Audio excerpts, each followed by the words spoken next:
as últimas de mercado, bastidores, finanças, Atlético e muito mais. Fala aí pessoal, sou Jorge Nicola, bem-vindos a mais um vídeo do canal, sempre bom ter vocês por aqui. Pedir para deixar like, se inscrever no canal e ativar as notificações. Por diversas vezes o staff do Thiago Mendes deixou vazar na imprensa notícias de que ele estava perto do São Paulo, depois falaram que ele estava perto do Galo, só para manter o nome do Thiago Mendes em evidência. Mas a verdade é que o Al Rayyan nunca abriu mão de liberá-lo de graça. Agora a situação muda porque o contrato acaba em junho.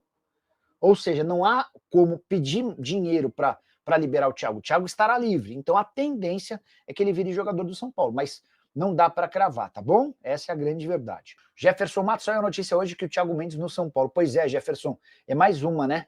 E aí a gente às vezes fica... A impressão que eu tenho de que às vezes a gente fica sendo usado para manter o nome do Thiago em evidência. Então acho que...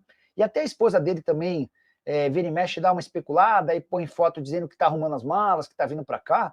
Eu acho que é mais prudente, eu acho que é até mais justo com vocês que a gente só fale disso quando o negócio estiver de fato concretizado, né? Senão, cara, parece que a gente tá de criar ilusão em vocês. Que vergonha a arbitragem brasileira nessa rodada. Não expulsão do Lianco, era o segundo cartão amarelo, né? Ele já tinha amarelo, ainda no primeiro tempo era lance claramente para um segundo amarelo. Lianco que foi expulso praticamente no último lance do jogo, o que determinou uma situação completamente diferente. Expulsão do jogador do Cruzeiro e pênaltis para o Palmeiras. O primeiro pênalti eu marcaria. O primeiro pênalti, embora não seja um pênalti marcado toda hora, eu marcaria. O Flávio Lopes se coloca à frente. No segundo, cara, eu tô para dizer para vocês que eu não marcaria.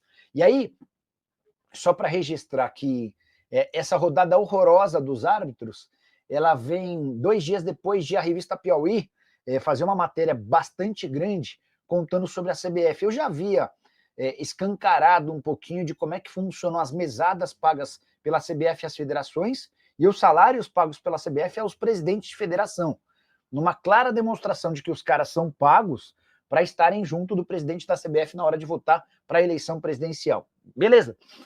Que o pessoal da Piauí fez? Uma grande apuração, os caras conseguiram descobrir, entre outras coisas, que todo um planejamento feito para reformulação da arbitragem, com direito a campos de treinamento, com direito a uma estrutura bem grande, que custaria 60 milhões de reais, o Edinaldo vetou esse projeto, alegando que não havia dinheiro para tal investimento. Mas, em compensação, gastou-se um caminhão de dinheiro com convidados que nada tinham a ver nem com federação, nem com confederação, nem com federações, nem com confederações, durante a Copa do Mundo de 2022 no Catar. Foram 49 pessoas convidadas.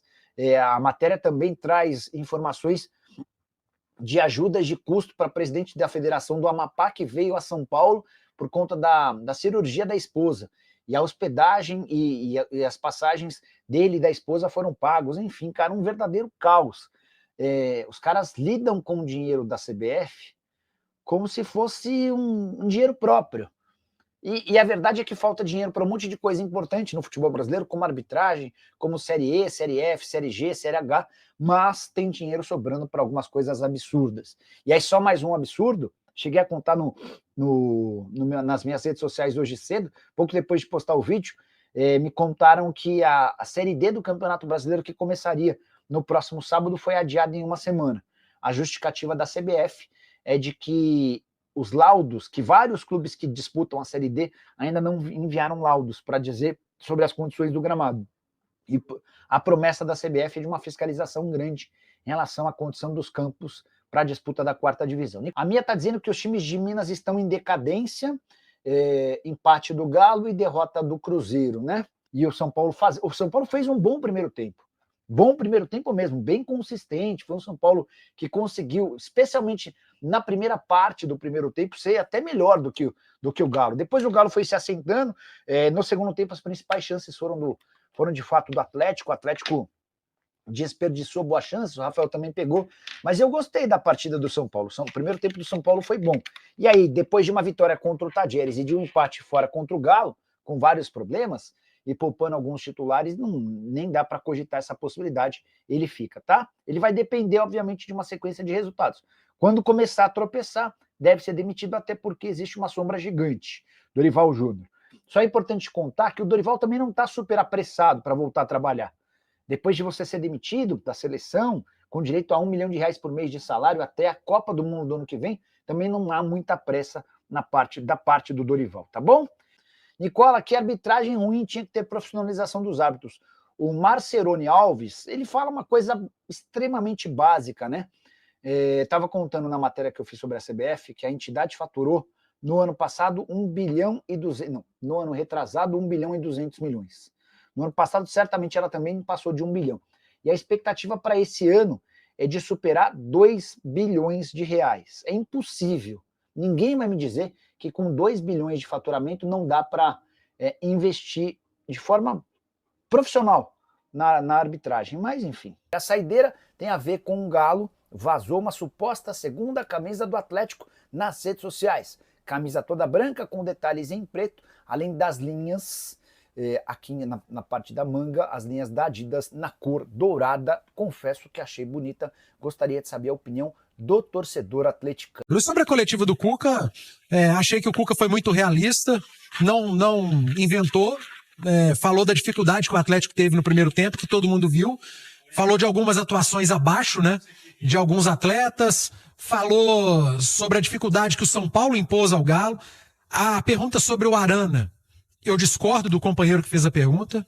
Eu acho que o Arana fez um bom jogo, eu acho que o Arana fez um bom campeonato estadual, e o Arana tá pagando pela bagunça que é a seleção brasileira. O Campeonato Mineiro do Arana foi bom. Muitas vezes, muita gente falou que o Arana estava sendo recuperado, que com a chegada do Cuca, o Arana voltou a entregar e a jogar melhor.